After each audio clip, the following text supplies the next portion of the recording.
Friends, welcome to my channel Mahila Toofan और मैं हूँ महिला। दोस्तों, आज का मेरा टॉपिक है पति पत्नी के बीच मधुर संबंध कैसे बनाएं, या यूँ कहें पति पत्नी के रिश्ते में चार चांद कैसे लगाएं। तो आज मैं कुछ नियम, उपाय या टिप्स दूंगी जिससे आपके रिश्ते में चार चांद लग जाएंगे। तो चलिए आज की वीडियो शुरू करते हैं। फर्स्ट पॉइंट है रिस्पेक्ट। पति पत्नी के रिश्ते को अगर मजबूत बनाना है या अपने संबंध को मधुर बनाना है या रिश्ते में चार चांद लगाना है तो फर्स्ट पॉइंट रिस्पेक्ट है कि हस्बैंड और वाइफ दोनों एक दूसरे को रिस्पेक्ट दें और तमीज़ से बात करें, मतलब संयमित बात करें, प्यार से बात करें और एक दूसरे को रिस्पेक्ट दें। क्योंकि जिस घर में वाइफ का रिस्पेक्ट होता है, क्योंकि पत्नी को लक्ष्मी माँ का स्वरूप माना गया है और पति को विष्णु भगवान का स्वरूप माना गया है, तो जिस घर में वाइफ का रिस्पेक्ट होता है वहाँ लक्ष्मी माँ विराजमान होती है और जिस घर में हस्बैंड का रिस्पेक्ट होता है वहाँ विष्णु भगवान। तो इस तरह से हस्बैंड वाइफ का रिश्ता जो है वो बहुत ही रिस्पेक्टफुल अगर आपस में होता है तो बहुत अच्छी बात है। तो वाइफ को अपने हस्बैंड का रिस्पेक्ट करना चाहिए कि जहाँ हस्बैंड की रिस्पेक्ट होती है वहाँ हस्बैंड की उम्र या आयु भी कहें लंबी होती है। तो अपने हस्बैंड का हमेशा रिस्पेक्ट करना चाहिए, आदर करना चाहिए, उनका पैर छूना चाहिए। ये हमारे हिंदू धर्म में गुरु पुराण में भी माना गया है कि पति को परमेश्वर के समान समझना चाहिए। तो उसी तरह पति को भी अपनी पत्नी को रिस्पेक्ट देना चाहिए और लक्ष्मी का स्वरूप समझना चाहिए कि ये हमारी गृह लक्ष्मी है, हमारी घर की लक्ष्मी है, देवी है और उनका आदर करना चाहिए, उनसे अच्छे से बात करना चाहिए। तो इस तरह से अगर हस्बैंड वाइफ दोनों को रिस्पेक्ट देते हैं तो उनके रिश्ते में चार चांद लग जाते हैं और संबंध और मधुर होता जाता है और हर क्षेत्र में उन्हें कामयाबी मिलती है। सेकेंड पॉइंट से ईगो जो है हर इंसान में होता है, तो हस्बैंड वाइफ के बीच में भी ज़रूर हो जाता है। लेकिन हस्बैंड वाइफ दो जिस्म और एक जान होते हैं, दो आत्माओं का मिलन माना जाता है हस्बैंड वाइफ को। तो हमें ऐसा समझना चाहिए कि हम दो जिस्म और एक जान हैं। तो कभी भी आपस में ईगो नहीं लाना चाहिए कि मैं क्यों, अगर लड़ाई हो गई है तो मैं क्यों झुकूं, पहले मैं क्यों बात करूं, फिर हस्बैंड से लड़ाई हो गई है तो मैं उनसे बात नहीं करूँगी, उन्हें खाना नहीं दूँगी, उन्हें से बिल्कुल भी बात नहीं करूँगी, मैं के चली जाऊँगी। तो इस तरह का ईगो आ जाता है। फिर हस्बैंड भी है कि मैं क्यों झुकूँ, मैं कमाता हूँ, मैं बात नहीं करूँगा, मैं क्यों उसे मनाऊँ, जाती है तो जाने दो, मैं क्यों उसे रोकूँ, उसकी अपनी मर्जी।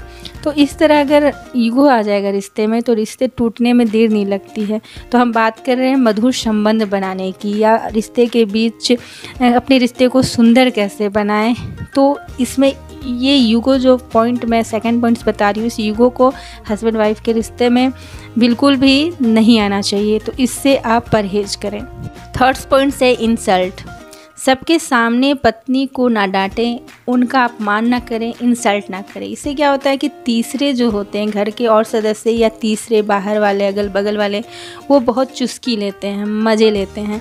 तो अपनी पत्नी जो है, आपकी जो पत्नी है वो आपकी सारी उम्र साथ निभाने वाली है। बुढ़ापे में पत्नी ही एक सच्ची मित्र होती है और पत्नी के लिए पति ही एक सच्चा मित्र होता है। तो इस चीज़ को जितना जल्दी आप समझ जाएं, एक्सेप्ट कर ले, बहुत अच्छा आपकी लाइफ के लिए रहेगा। तो अपनी पत्नी का आप कभी भी किसी के साथ में अपमान ना करें, डांटे नहीं। और पत्नी को भी चाहिए कि पति देखने में कैसे भी हो, कितना भी कमाते हो, रंग रूप कैसा भी हो, उनका कद काठी कैसी भी हो, रंग गेहुआ हो, सांवला हो, काला हो, लेकिन अपनी दोस्त के सामने या किसी के सामने आप उनका इंसल्ट ना करें। और हमेशा कोई उनकी बुराई कर भी रहा है तब भी आप कहें मेरा पति जैसा भी है मेरे लिए देवता है, अब बहुत अच्छे हैं मेरे लिए, वही सब कुछ हैं, वही मेरे लिए करते हैं और मैं उनके साथ बहुत खुश हूँ। तो इस तरह से अगर हस्बैंड वाइफ एक दूसरे के साथ रहेंगे, कभी किसी का इंसल्ट किसी के सामने नहीं करेंगे तो रिश्ता तो मधुर होगा ही, संबंध भी और मजबूत होता चला जाएगा। और पॉइंट है पत्नी की बुराई कभी किसी के सामने ना करें, बुराई ना करें। और पति भी पत्नी की बुराई किसी के सामने ना करे और पत्नी भी पति की बुराई किसी के ना सामने करे। एक दूसरे की बुराई किसी से नहीं करना है। अक्सर क्या होता है, हस्बैंड वाइफ में अगर लड़ाई हो गई तो वाइफ जो है अपने घर भाभी के घर फ़ोन लगा दी और सारा किस्सा कहानी बता रही, अपने मैके में माँ से बात कर रही है, मम्मी के घर लगा दी। इस तरह से वो लोग ऐसा कहा या अपने दोस्त के पास लगा दी। तो इस तरह से हमदर्दी तो सभी दिखाते हैं, लेकिन मजाक अंत में आपका ही बनता है। इसलिए अपनी लड़ाई झगड़े को आप शेयर ना करें, कहीं बताएं नहीं, और कभी अपने पत्नी की बुराई आप ना करें, पत्नी भी अपने पति की बुराई ना करे। पति लोग भी बुराई करते हैं, ऐसा नहीं है कि सारे मर्द जो है वो बुराई नहीं करते हैं या अपने दोस्तों से नहीं बताते, वो लोग भी करते हैं। बहुत बार कहते हैं, अरे यार क्या बताऊँ, आज घर में तो इतनी हल्ला हो गई, ऐसी हो गई, मेरी पत्नी तो ऐसी है, मुझे चैन से जीने नहीं देती, हमेशा डिमांड करते रहती है, बहुत खर्चीली है या बहुत अजीब है, ऐसी है वैसी है। तो उन्हें भी ऐसा नहीं कहना चाहिए और पत्नी को भी नहीं कहना। एक दूसरे की बुराई नहीं करनी चाहिए। अगर रिश्ते को अच्छा बनाना है, मधुर बनाना है, तो कभी भी एक दूसरे की बुराई किसी तीसरे से ना करें। 5 पॉइंट्स है, पत्नी की ज़रूरत को पूरा करें।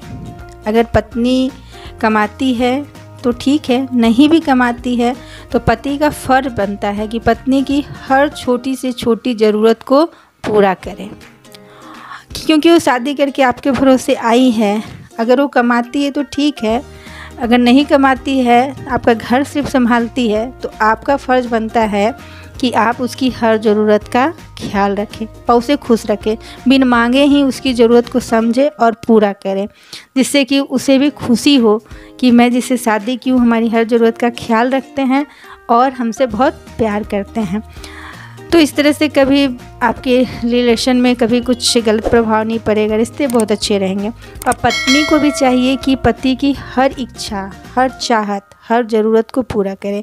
अगर पति कहीं चाहते हैं कि आप कहीं ना जाएं या आप अच्छे से घर में रहें, कोई ऐसा काम ना करें जो उन्हें पसंद नहीं हो, जैसे किसी दूसरे से बात करना या मोबाइल पर ज़्यादा बिजी रहना, या जब वो घर आते हैं शाम के टाइम में तो आप मोबाइल पे अपने भाभी के साथ, माँ के साथ बिजी रहती हैं, तो वो चाहते हैं 2 मिनट मेरे पास बैठे, मेरे साथ चाय पिए। तो आपको चाहिए कि अपने हस्बैंड को टाइम दें और उनकी इच्छा को, ज़रूरत को पूरा करें और समझें। अगर आप किसी से बात भी कर रही हैं तो आप कह सकते हैं कि आ गए हैं, अभी इन्हें चाय कॉफ़ी पूछ लूँ, उसके बाद मैं आपसे बात करती हूँ। इस तरह से आप फ़ोन रख सकती हैं। तो अपने पति को अहमियत दें, सबसे प्राथमिकता दें सारे रिश्ते से, और उनकी ज़रूरतों का ख्याल रखें। तब पति भी समझेगी कि मेरी पत्नी जो है वो पूरी तरह मेरे समर्पित है मेरे लिए, और प्यार गहरा और बढ़ता चला जाएगा। पॉइंट है, ये पॉइंट्स मैं विशेषकर महिलाओं के लिए कहूँगी, वाइफ के लिए कहूँगी, देखा देखी ना करें। अक्सर महिलाएं होती हैं जो किसी दूसरी महिला को गहने से लदी हुई देख लेती हैं या मंगलसूत्र देख लेती हैं, ये कहाँ से लिया, कितने के लिए, बहुत सुंदर है, इसमें सोना बहुत ज़्यादा है, बहुत अच्छा दिख रहा है। और फिर अपने घर में आएंगी तो अपने हस्बैंड से बोलेंगी कि मिसेज शर्मा जो पहनी थी ना, या मेरी दीदी भाई पहनी थी ना, उनका मंगलसूत्र बहुत सुंदर था। तो वो कुछ कह नहीं रही, मांग नहीं रही, लेकिन पति समझ रहे हैं कि वो चाहती है कि वो ऐसा मंगलसूत्र मैं भी बनवा दूँ। तो इस तरह से, या साड़ी कोई अच्छी पहनी है तो उनकी साड़ी इतनी महंगी अच्छी थी, मेरे पास तो ऐसा कोई साड़ी ही नहीं है अच्छा, आज तक मैंने 10,000 की साड़ी ही नहीं ली, तो हस्बैंड को बहुत बुरा लगता है। तो इस तरह से आप देखा देखी ना करें, अपने हस्बैंड की हैसियत, कमाई या अपने घर को संभालते हुए चलें, और कपड़े वैसे लें जो आप पर अच्छा लगे, दूसरा का देखा देखी आप ना करें। जैसे किसी ने कार खरीद लिया था, हमें ज़रूरत नहीं है तो हम भी कार खरीदेंगे, उससे फिर हमारा नुकसान है। हमें ज़रूरत होगी तो खरीदेंगे, चाहे उस तरह का काम होगा तो लेंगे। अभी जो मेरी पहली आवश्यकता है, प्राथमिकता है, जो नेसेसरी आवश्यकता है, उसको पूरा करना ज़्यादा ज़रूरी, इस चीज़ को समझना चाहिए, देखा देखी नहीं करना चाहिए। और हस्बैंड का भी है देखा देखी का कहने के मामले में कि हस्बैंड भी अगर दूसरी की वाइफ देख लेते हैं, वो बहुत सुंदर है या घर अच्छे से रखती है, बहुत अच्छी है, तो अपनी वाइफ को आकर सुनाते हैं, टोन मारते हैं, ताना मारते हैं कि तुम तो ऐसी हो, तुम्हें तो खाना बनाना नहीं आता। तो ऐसा नहीं करना चाहिए। मान लेते हैं आपकी वाइफ को खाना बनाना नहीं आता है, तो आप उसे प्यार से यूट्यूब में सीखने को बोल सकते हैं, या उसे प्यार से बोल सकते हैं, शायद अगर आप उससे प्यार करने लगे तो वो खुशी के मारे अच्छा खाना बनाना सीख जाए और आपको अच्छा खाना खिलाने लगे, अच्छी बन जाए वाइफ। तो आज की वीडियो में बस इतना ही। मैंने एक वीडियो बनाई है, एक अच्छी वाइफ कैसे बने, अच्छी पत्नी कैसे बने। उस वीडियो को पत्नी लोग ज़रूर देखें, और अगर वीडियो अच्छी लगी हो ये वीडियो मेरी तो लाइक करें, शेयर करें, कमेंट करें। मेरे चैनल पर नए हैं तो सब्सक्राइब करें। Thanks for watching my video. और अपने रिश्ते में 4 चांद लगाते रहें और मेरे जो टिप्स मैंने बताई हैं उसको अपनाते रहें। जय हिंद, जय भारत।